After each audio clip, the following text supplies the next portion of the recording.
Bonjour à tous, bonjour à toutes, bonjour Emmanuel. Bonjour Hélène. Aujourd'hui, nous avons l'idée de faire une vidéo sur un exercice de stabilisation relationnelle qui est l'installation des figures symboliques. Et je te remercie vraiment du fond du cœur de m'aider pour montrer cet exercice parce que c'est un exercice qui est important de montrer au-delà du fait de le décrire ou voilà. Donc, Ça me fait plaisir de faire ça avec toi. ok, ok. Alors, euh, l'utilisation des figures symboliques est déjà quelque chose qui est décrit dans la littérature, notamment quand on lit des gens qui s'occupent de la thérapie des états du moi, par exemple, des gens qui, en hypnose, qui utilisent l'imagination, etc. Et ce que j'ai proposé, c'est que j'ai envie de dire, d'ajouter des dimensions à l'utilisation des figures symboliques qui me paraissaient importantes, notamment la dimension des choix existentiels que proposait Lucky Zebart, que propose la thérapie narrative. Et puis, on travaille toutes les deux avec des patients traumatisés complexes, des patients qui souffrent de dissociation, de troubles dissociatifs divers. Et on sait que pour ces personnes-là, ce qu'on installe sur le plan psychique et ce qui se passe dans la vie de tous les jours ne va pas ensemble.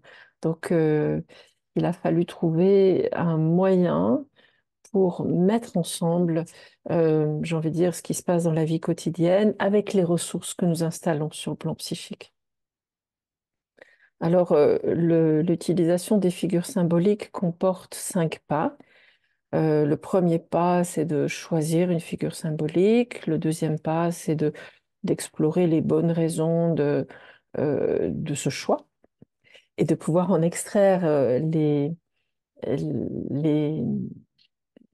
les valeurs existentielles et de pouvoir les questionner pour voir à ce que, voilà, les faire siennes finalement, parce que nous avons aucun mal à reconnaître ces valeurs existentielles chez l'autre, mais la majeure partie des personnes traumatisées complexes, euh, on observe, je ne sais pas si tu observes ça, mais on observe une sorte de déconnexion, ce qu'ils peuvent reconnaître comme valeur, comme qualité aux autres, tout en les ayant, en ne pouvant pas se les reconnaître comme soi. Donc, c'est à nous d'aider pour que Tout à ça fait. puisse se faire. Voilà. Mm.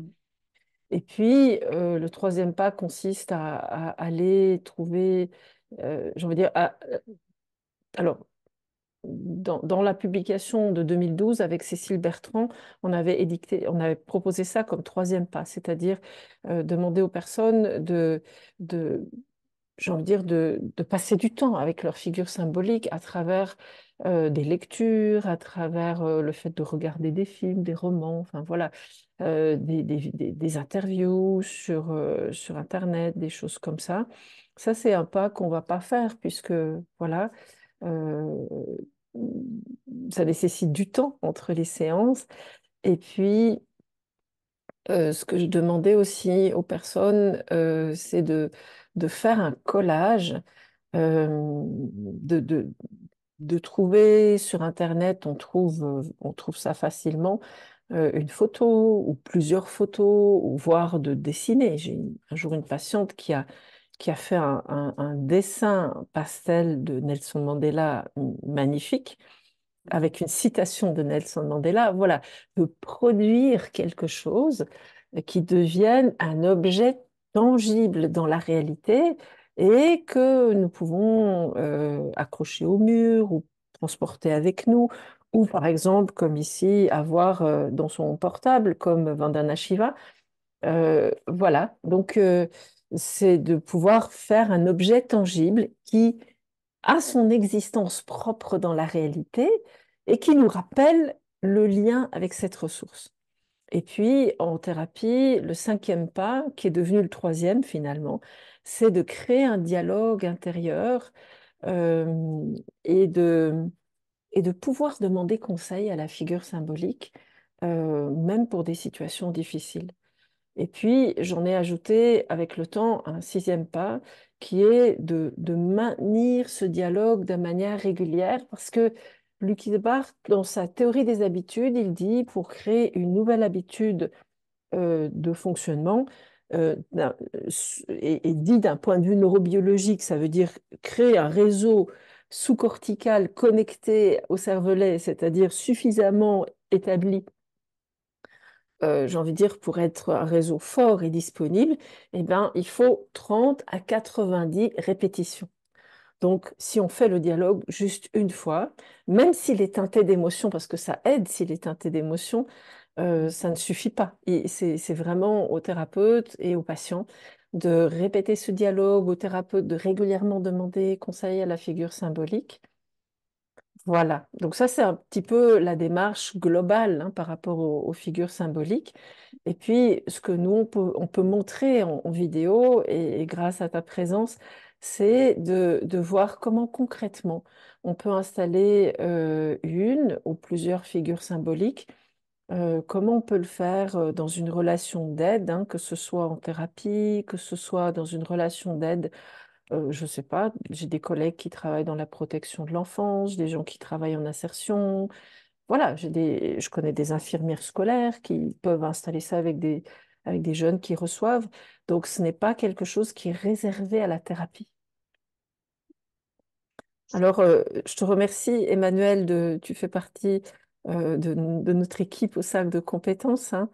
Euh, je, je te remercie parce que nous faisons ces vidéos avec ce côté militant de ne pas faire un jeu de rôle, mais de nous impliquer vraiment. Sûr. Et ça me semble important de le préciser. Tout à fait. On va Tu es le faire toujours pour de d'accord? vrai. Comme disent les enfants, on le fait pour de vrai. On ne fait pas pour de faux. Donc, tu es toujours d'accord alors. Ah oui, je suis d'accord. OK. Alors, Emmanuel, s'il y avait une figure, quelqu'un que tu rencontres pas dans ta réalité de tous les jours, mais quelqu'un que tu as pu rencontrer dans le passé, euh, ou quelqu'un de connu dans l'histoire ou dans le monde actuel, voire des personnages que tu as pu rencontrer dans un roman, dans un film, dans une BD, ça peut être des personnages d'enfants, dans une prière, ça va aussi, hein, ça peut être un personnage spirituel, ça peut être un animal, et ça peut même être, tu peux même le trouver dans la flore. Il y a des personnes qui discutent avec un arbre et c'est réconfortant pour eux. Donc, parmi cette panoplie de, de figures possibles, est-ce qu'il y a une ou plusieurs figures comme ça qui te viendraient à l'esprit et dont tu aimerais être accompagné si c'était possible? Alors, j'en ai plusieurs qui me viennent à l'esprit. Le premier qui me vient, c'est Irving Yalom. D'accord? Euh, le deuxième qui me vient, c'est mon père, qui est décédé il y a quelques D'accord. années. C'est vrai qu'une personne qu'on a connue qui est décédée, ben nous on dit qu'elle est passée dans la réalité symbolique. Et du coup, voilà, même si on ne peut plus voir la personne dans la vie Mhm. quotidienne, on ne peut plus lui parler dans la vie quotidienne, on peut penser à elle. Tu vas jamais oublier ton père. Non, J'imagine que lui ne t'oubliera jamais. non. Et puis voilà, je me permets d'en parler pour vérifier, est-ce que quand tu penses à ton père, il y a encore de la souffrance qui est accrochée à ça? Ou Non. est-ce que c'est juste une figure symbolique? Parce C'est que une ça, c'est figure important. symbolique. Parce que, Ça me fait du doux dans le cœur quand mais j'y pense.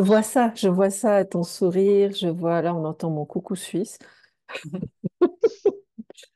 Et c'est vrai, je me permets de le dire parce que quand les personnes vont faire l'exercice et qu'ils choisissent une personne décédée, c'est vraiment important que le deuil soit déjà bien entamé. Et que si la souffrance du deuil est encore trop présente, si penser à la personne décédée crée une souffrance importante, ce qu'il faut considérer, c'est qu'un jour, ce ne sera plus qu'une ressource quand le deuil sera avancé et que pour l'instant, c'est une ressource, mais avec de la souffrance. Et dans ce cas-là, on va pas installer cette figure symbolique, on va plutôt essayer de travailler autour de la question du deuil qui prend le temps qu'il prend. Voilà, on ne peut pas Bien sûr. prévoir ça, c'est vraiment personnel à chacun. Mais Mais voilà, merci de me permettre de faire cette précision. On revient à toi, Emmanuel. Et après, j'aime beaucoup la Vierge Marie. D'accord, super. Ok. Alors, qu'est-ce qui a fait que... Est-ce qu'on commence par ton père ou est-ce qu'on commence par Irving Yalom? On peut commencer par... c'est une bonne question. On peut commencer par mon père parce que je suis dans la nature là et que la nature fait partie de l'histoire de mon père, enfin de la Mhm. mienne du coup. D'accord, d'accord. Oui. Alors, qu'est-ce qui a fait que tu as choisi ton père, Emmanuel, parmi... Parce que mon père m'a appris à voir l'extraordinaire dans l'ordinaire et que ça, c'est quelque chose qui me porte tous les jours et qui m'aide encore plus les jours où c'est un peu plus dur, tu vois. Et que je peux, bon, ici j'ai de la chance, je suis dans la nature, mais quand je suis après à Paris, ben, c'est grâce à lui que je regarde les oiseaux, que je regarde une fleur et que je me dis, bah, même dans tout ce bitume, la Mhm, vie continue, tu vois. Et ça, c'est une vraie ressource, quoi. Donc, il m'a mhm. appris ça. Est-ce Et que pour ça veut moi, dire... c'était sa Mhm. qualité, c'était une de ses vraies qualités de pouvoir garder cet enthousiasme d'enfant presque, tu Mais vois, c'est ça. de J'entends... l'émerveillement de l'enfant. Super. J'entends trois ressources importantes. Est-ce que ça veut dire que pour toi, Emmanuel, c'est important de pouvoir continuer à accepter d'être émerveillé? Oui. Prends une grande respiration.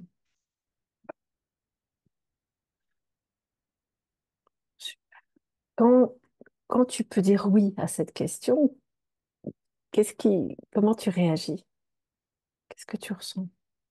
Et je sens que je souris, je sens que mon corps se calme encore plus. Histoire de jouer la nature, mes animaux sont en train de s'agiter à côté de moi. Je suis désolée, je suis obligée de leur ouvrir la porte parce qu'autrement ils vont faire du bruit. Mais mon père m'a Vas-y. appris aussi l'amour des animaux. D'accord, parfait. Et donc ça va, voilà, ça rentre dans le champ, comme on dirait en tant que gestaltiste, c'est dans le champ. Et puis ton père était un gestaltiste connu. Ouais, mon père était un gestaltiste, entre autres, il faisait pas que ça. Mais Mhm. Yalom est un gestaltiste. Aussi. Est-ce que, est-ce que la valeur de voir l'extraordinaire dans les choses ordinaires est quelque chose d'important pour toi? C'est C'est essentiel pour moi, surtout quand parfois je travaille avec des patients qui ont souffert de choses tellement dures, où je suis tellement admirative de ça, de ce qu'ils ont traversé, et de voir combien ils ont réussi à garder une petite lumière, à continuer à croire en quelque chose. Parce que pour moi, voir l'ordinaire, enfin le merveilleux dans l'ordinaire, c'est une façon de croire en la vie malgré Mhm. tout, quoi, malgré tout ce qui peut se passer et qui fait du lien pour moi avec la gratitude, qui est quelque chose d'important. Euh, ouais, Mhm. et ça me porte en fait. Mhm. Dans les jours Ouais, un peu plus durs, tu vois, les oiseaux dans la rue, ils me portent, quoi. c'est sûr, c'est sûr. Super. Donc l'accès à la gratitude est aussi quelque chose d'important pour toi et qui te Tout à fait. relie à ton père. Et qui me relie à mon père, qui me relie oui, à Mhm. d'autres, qui me relie à toi, qui me relie à Mhm. d'autres qui m'ont appris ça. Ça fait des années que je fais la liste de gratitude, moi, donc D'accord. c'est quelque chose qui m'a beaucoup aidé dans des moments Mhm. durs. Mm. Mhm. Mhm. Super. Imagine, Emmanuel, ton père, il serait juste à côté de toi. Qu'est-ce qu'il te dirait pour te soutenir? Il me dirait, ma fille, je suis fière de toi et tu peux toujours croire en la vie. Crois en Oh, toi, crois en la vie. j'entends ça. Je te demande de prendre une grande respiration. Comment tu réagis? Ah, ça me fait du bien, ça me, ça me rassure. Mhm. Excuse-moi, j'ai un chat dans la gorge, la goutte au nez. Ça me rassure, ça m'apaise dans les moments où voilà, où je doute. J'ai sa voix qui me dit ça va aller. Parce que dans les Ah moments les oui, plus durs de ma vie, il me disait mais ça va aller, c'est OK quoi. Et dans les moments où j'avais des difficultés, voilà, personnelles, donc ces mots, ça va aller. ça va Quand tu aller. les laisses retentir à l'intérieur de toi, qu'est-ce que tu perçois dans ton corps? Là, je sens que mon corps se calme, je sens que je suis plus ancrée. Tu vois, il y a Ah quelque chose ouais. qui se pose, quoi, qui Mhm. est. Tu peux te Ouais, laisser ça sentir va ça? aller, quoi. Ouais, tu peux te laisser sentir ça avec la voix de ton père. Ça va aller. Prends une grande respiration.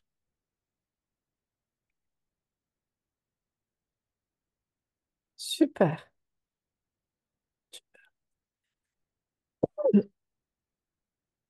Tu parlais toi-même de situations pas faciles. Mm. Si tu penses à une situation où il y a un petit défi, une situation de la vie pas facile, quel conseil ton père pourrait te donner dans cette situation-là? Tu n'es pas obligé de nous dire de quelle situation il s'agit. Si tu veux, tu peux le dire, mais euh, ce qui m'intéresse surtout, c'est qu'est-ce que ton père te dit à ce moment-là pour te soutenir. Pense à des moments où, comme toute maman, je peux m'inquiéter pour mes enfants, Mhm, pour X, Y raisons diverses et variées. mhm, mhm. Euh, J'entends toujours sa voix qui me dit, mais fais-leur confiance, tu peux te faire confiance, tu fais de ton mieux et fais-leur confiance. Il y a toujours cette idée de confiance, tu vois, D'accord. fais confiance, quoi. C'est Quand, vraiment ça qui. mhm. Fais-toi confiance, fais-leur confiance. Voilà, c'est ça. Quand tu entends ça, qu'est-ce que ça fait dans ton corps? Là, ça me fait un peu des frissons dans le dos parce que j'entends vraiment sa voix. Donc, Ah, c'est super. Ça, c'est je me souviens vraiment de une sa voix, tu ressource. vois. Elle est précise. Je vois son visage, je vois son regard. Voilà. J'entends surtout sa voix parce qu'on s'est beaucoup, beaucoup parlé au téléphone. Et, euh, et je sens ouais, que je me détends encore plus. Que je me dis, ouais, mais il a raison. Enfin, ça va aller, quoi. Laisse-toi juste sentir ça et on fait encore une grande respiration.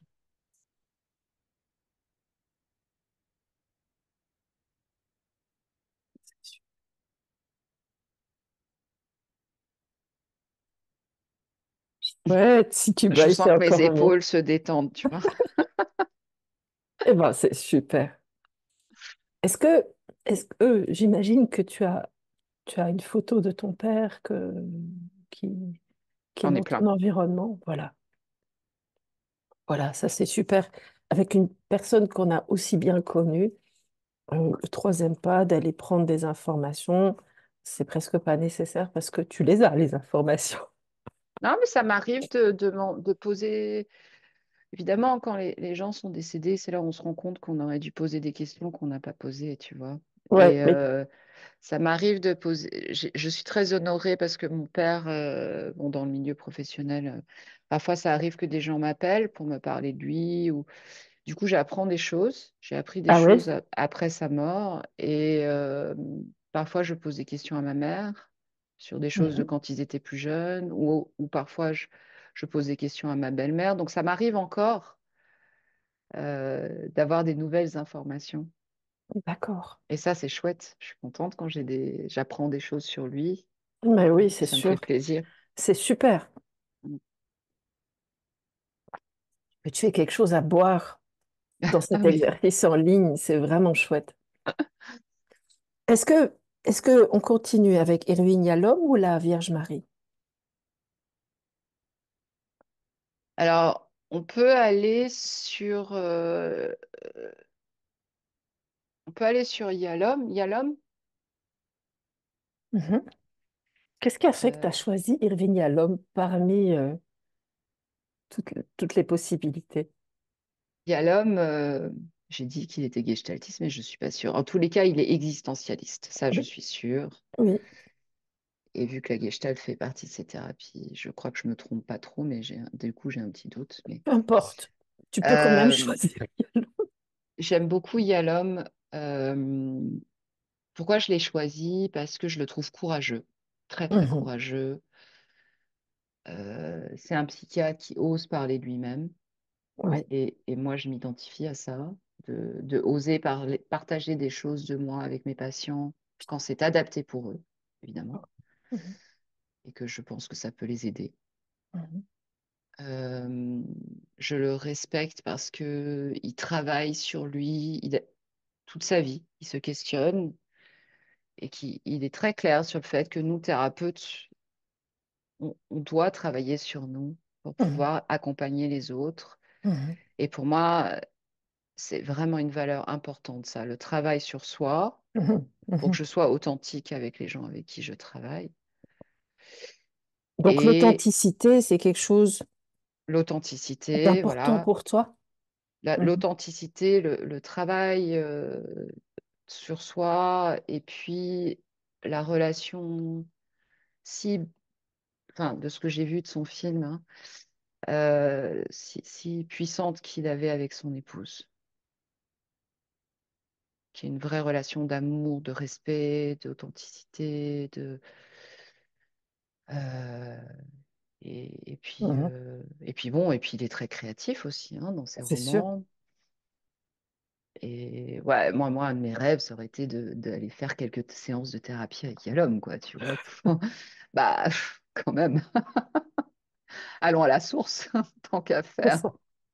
Est-ce que le courage, c'est quelque chose qui est important pour toi, Emmanuel? Oui, le courage, c'est D'accord. important, très important. Quand tu peux dire oui à ça, qu'est-ce qui se passe au niveau corporel? Je sens que ça met en mouvement mon ventre, mais dans le bon sens, c'est-à-dire ça amène de l'excitation. Parce que pour moi, le courage, souvent, dans ma vie, il est lié à un truc qui me fait un peu peur, mais je le fais quand même. C'est ça le courage, C'est- la définition du voilà, courage.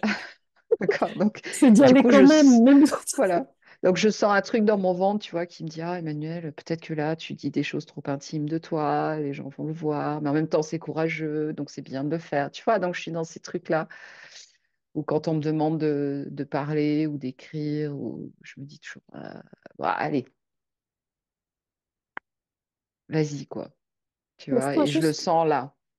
prends-toi un moment pour sentir ça et je te propose qu'on fasse une ou deux grandes respirations, juste pour que tu puisses te laisser sentir ça.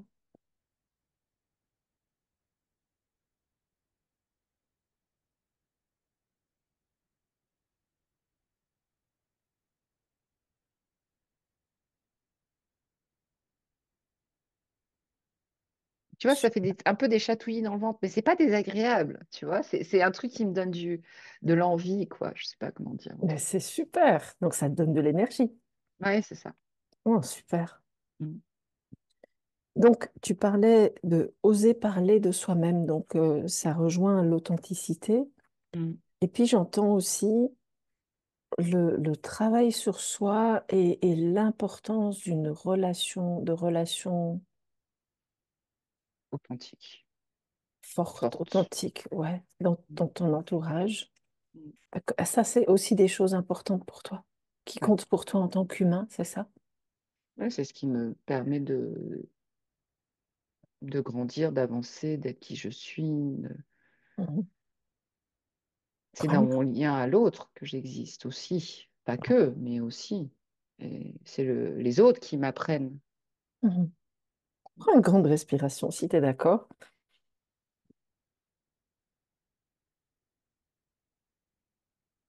Super, merci à toi. Imagine, il y a l'homme à côté de toi, peut-être de l'autre côté, ou voilà, il est avec toi, là où tu es. Qu'est-ce qu'il te dirait pour te soutenir?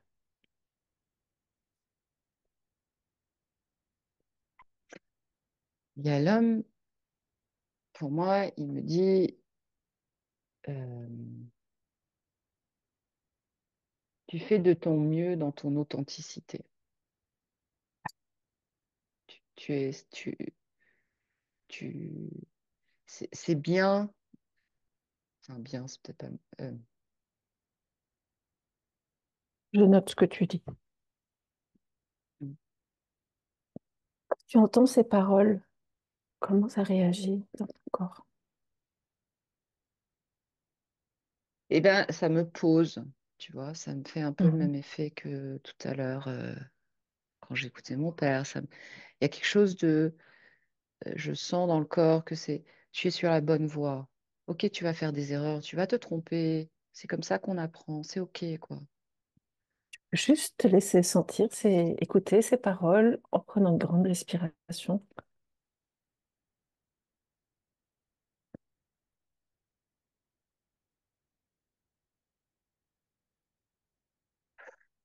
Super, vraiment Ça me chouette, fait du bien de respirer. chouette. Alors, là aussi, si tu imagines une situation avec un petit défi, une situation dans laquelle tu aurais aimé avoir de l'aide, si l'homme était à tes côtés, qu'est-ce qu'il te donnerait comme bon conseil?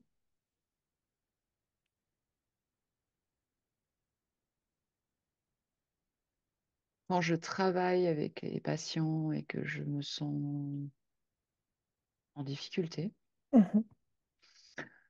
euh, je peux entendre sa voix qui me dit, tu fais de ton mieux, continue à être authentique, fais-toi confiance, fais-toi confiance. Je peux juste penser à ces situations et il y a l'homme qui est là, qui te dit, tu fais de ton mieux, continue à être authentique, fais-toi confiance. Et je te propose qu'on prenne encore une ou deux grandes respirations. C'est super.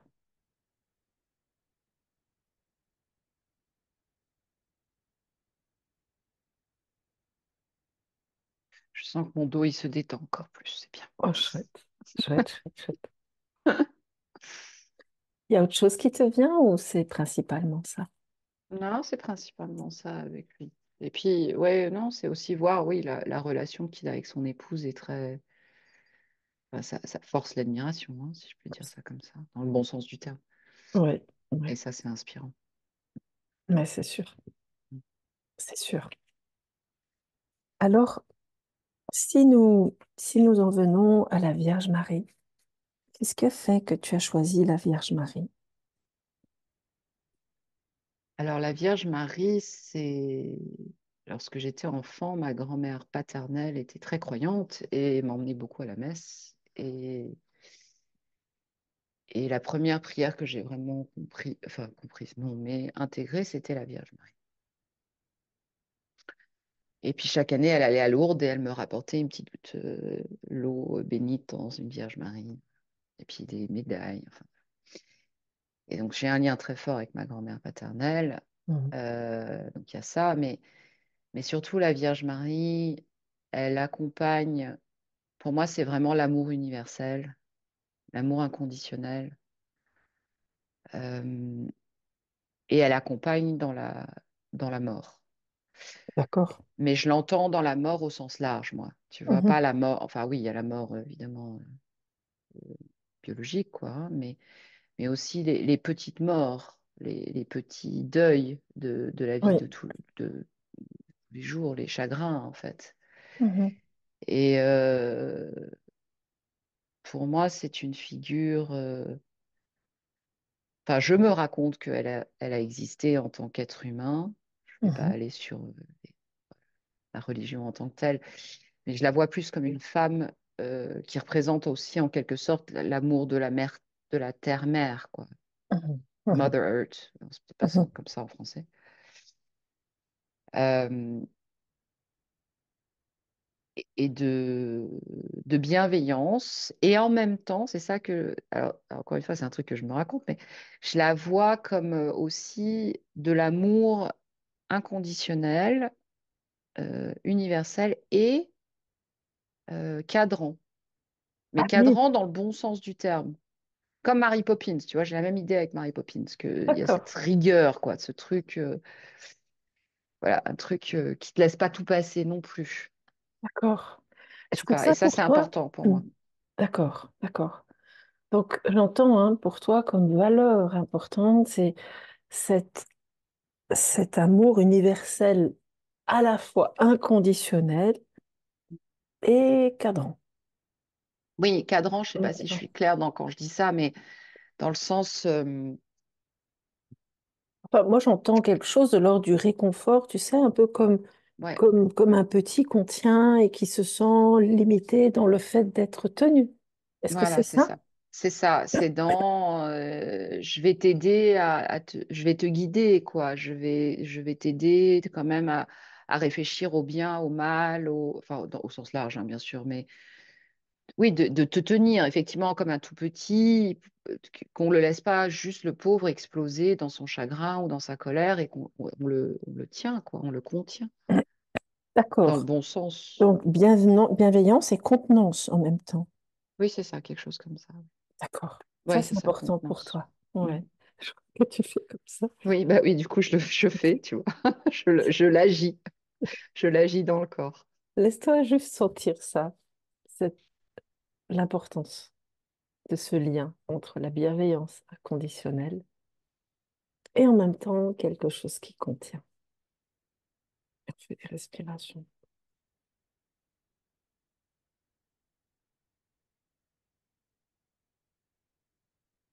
Est-ce que tu remarques dans ton corps, Emmanuel?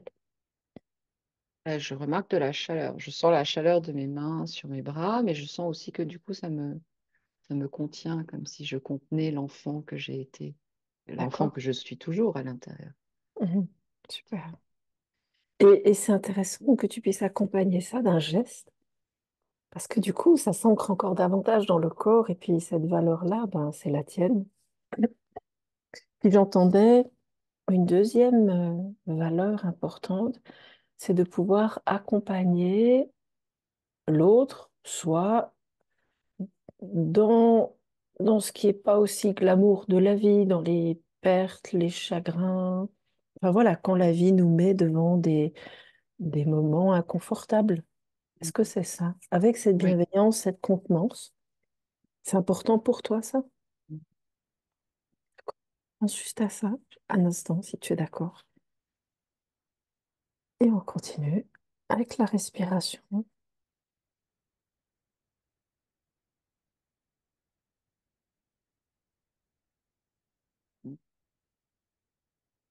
Chouette. Et là, si la Vierge Marie était à tes côtés, Mhm.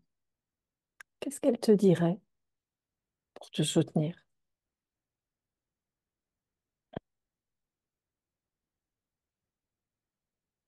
Elle me dirait, continue à aimer comme tu aimes. Et ça, comment ça résonne à tes oreilles? Ça me, ça me rassure et, et ça me, puis c'est la vie, quoi, pour moi. Enfin, sans amour, même avec avec ma famille, mon compagnon, mes enfants, ma famille d'origine, enfin mes familles d'origine, parce que j'en ai plusieurs, mais euh, mes amis et Mhm, aussi mes patients. Enfin, moi, j'ai pas de sujet pour dire que j'aime mes patients. Bien sûr, c'est pas le même amour mhm, que celui que j'ai pour mes proches, mais je ne sais pas travailler sans amour, en fait. Donc, en vrai, voilà. mhm. Euh, Moi, j'entends face aux patients un engagement affectif. ouais, C'est ça? c'est dans ce Mhm, sens-là, ouais. mhm, Oui, c'est pas le je t'aime comme je peux dire à mes amis, mais un engagement dans le mhm, cœur. Voilà, mhm. un engagement dans le cœur, dans le travail et pour l'autre, avec l'autre plutôt. D'accord. Si tu imagines une situation un défi de la vie, comme on dit, qu'est-ce que dans cette situation-là, la Vierge Marie pourrait te dire, te soutenir?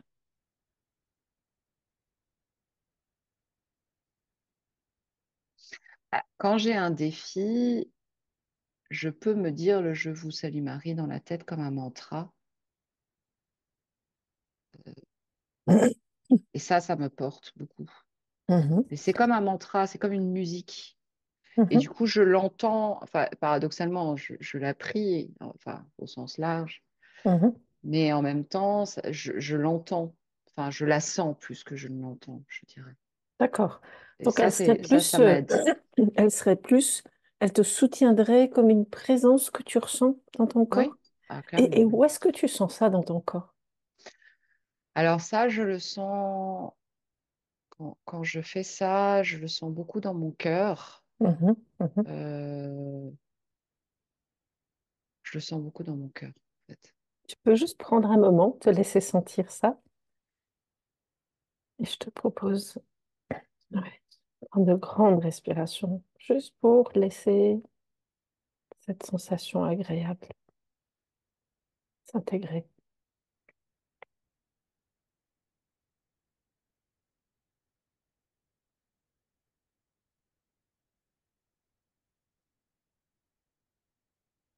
Super.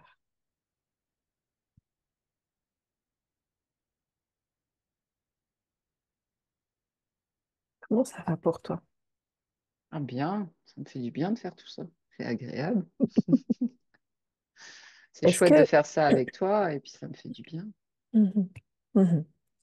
Dans cet exercice, alors en principe, je te demanderais de... Alors, ce que j'entends hein, dans le lien que tu entretiens avec la Vierge Marie, c'est de prier régulièrement, hein, d'utiliser ce mantra. Euh, avec Irving Yalom, comment tu peux t'arranger pour être en lien avec lui? Alors, il y a l'homme, j'ai ses livres dans ma D'accord? bibliothèque, donc je vois souvent son nom, en fait. D'accord? Tu les as déjà tous lus? Ouais, presque. Pas D'accord. tous, mais Donc, presque. ah oui, donc il en resterait. Il en resterait. Et après, je suis en train là de re-regarder son film sur sa vie. D'accord. Il parle de la thérapie, etc. C'est vraiment chouette, quoi. D'accord. Et puis j'ai des livres que j'ai lus en anglais, puis j'ai des patients qui me les ont offerts en français, sans forcément savoir C'est une figure que. symbolique. Ouais, D'accord, d'accord. Et c'est chouette. est-ce que le fait d'avoir les livres d'Irving Yalom dans ta bibliothèque, est-ce que ça pourrait te servir de repère dans ta vie quotidienne ou est-ce que tu aurais envie d'avoir une photo de lui ou... Bah, après, je pense que je vais mettre aussi une photo de lui dans mon téléphone en plus, tu vois, pour pouvoir la regarder de temps en temps. D'accord, d'accord. Comme je fais avec Vandana Shiva. Ouais.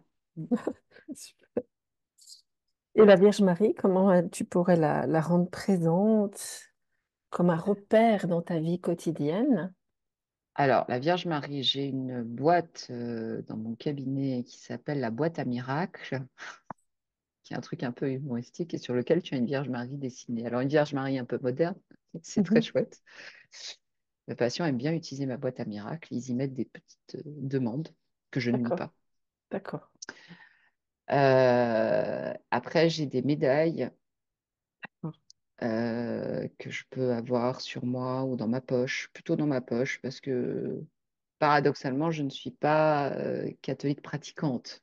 Tu vois, d'accord. c'est tout mon. Tu as le Voilà. droit de faire comme tu fais. Mais donc, j'ai ça. Mm. Euh, et puis, voilà, par contre, dès que je visite une église, dès que je visite une ville que je ne connais pas, je vais visiter les églises parce que j'aime beaucoup les églises Mhm. où j'allume des cierges et du coup, je vais toujours voir, je cherche Marie dans l'église, quoi qu'il arrive. Voilà, donc je fais des choses comme ça en fait. D'accord. Puis elle est très claire dans ma. Enfin, très claire. Mhm. dans ma représentation, tu vois, dans Mhm, ma mhm. tête. En tout cas, merci beaucoup, Emmanuel, d'avoir fait cet exercice avec nous, Bah, d'avoir, je t'en prie. de nous avoir partagé cette partie de toi. C'est vraiment, vraiment précieux.